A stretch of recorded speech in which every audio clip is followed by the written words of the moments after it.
Ayan, good day everyone. Ako nga pala si Lem. Bali, 32 years old from Bulacan. Bali, naging client ako ng, yan, nasa likod ko, Inkstetics. Sobrang galing nila. Ayan, kung dati, panot ako, ngayon, makikita nyo, gwapong-gwapo na.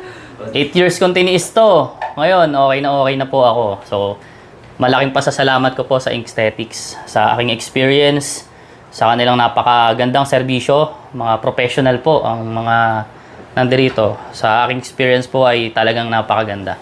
Salamat po kay Ma'am Alex, yung gumawa po ng aking SMP. Ayan. Ayan, Ma'am Alex. Ayan po si Ma'am Alex. Ayan, medyo nahihiya yung artist. Ayan po, ayan. Napakagaling po niyan. So, huwag po kayo mahiya. Yung mga inaasar po na panot, ayan, yung mga ininsulto ng iba, na experience ko po. Kaya sineshare ko sa inyo experience ko rito. Maganda talaga. Yan. Kay Sir Ador. Yan. Maraming salamat po, Sir Ador. Napakagaling po ninyo. Dahil sa inyo ay hindi na ako lalaitin ng ibang tao. Yan. Salamat po ulit, Inkstetics. More power po sa inyo. Thank you.